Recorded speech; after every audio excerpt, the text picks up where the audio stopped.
Asia ಗ್ರಂಥ 2092 4ನೇ ವಚನ. ಚಂಚಲ ಬುದ್ಧಿಯವರು ವಿವೇಕಿಗಳಾಗುತ್ತಾರೆ, ಸನಕುವವರು ಉಪದೇಶಕ್ಕೆ ಒಳಪಡುವುದಿಲ್ಲ. ನನಗೆ ಗೊತ್ತಿರುವವರು ಇನ್ನೂ ಮನಸ್ಸು ಬದಲಿಸಿಕೊಳ್ಳದವರಿಗಾಗಿ ಈ ವಾಗ್ದಾನವನ್ನು ಉನ್ನತ ಪ್ರಾರ್ಥನೆ ಮಾಡುತ್ತಿದ್ದಾರೆ. ಚಂಚಲ ಬುದ್ಧಿಯವರು ಇಲ್ಲಿಯೂ ಇದ್ದಾರೆ, ಅಲ್ಲಿಯೂ ಇದ್ದಾರೆ.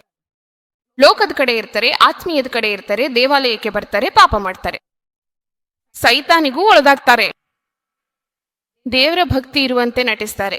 ಅಂಥವ್ರಿಗೂ ಕೂಡ ದೇವರು ಒಂದು ವಾಗ್ದಾನವನ್ನು ಕೊಟ್ಟಿದ್ದಾನೆ ಎಂಬುದಕ್ಕೆ ನಾನು ಸಂತೋಷಪಟ್ಟೆ. ಯಾವಾಗ ನಾವು ಅಳುವಿನೊಂದಿಗೆ ಪ್ರಾರ್ಥನೆ ಮಾಡ್ತೇವೆ, ನಾವು ಕಣ್ಣೀರು ಹಾಕುತ್ತಾ ದೇವರ ಸನ್ನಿಧಿಯಲ್ಲಿ ಬೇಡಿಕೊಳ್ತೇವೆ, ಅಂತಹವರು ಕೂಡ ಮನಸ್ಸು ಬದಲಿಸಿಕೊಳ್ತಾರೆ.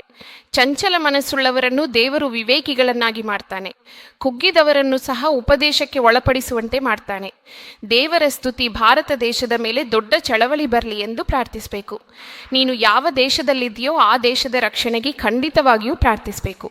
ಅದು ನಮ್ಮ ಕರ್ತವ್ಯವಾಗಿದ್ದು, ಯಾವ ಕ್ಷಣದಲ್ಲಿ ಏನಾಗುತ್ತದೋ, ಯಾವ ನಿಯಮ ಹೊರಬರ್ತದೆ, ದೇವರ ಜನರಿಗೆ ಎಷ್ಟು ಕಷ್ಟಗಳು ಎದುರಾಗ್ತವೆ ಎಂಬುದನ್ನು ಯಾರೂ ಊಹಿಸಲು ಸಾಧ್ಯವಿಲ್ಲ.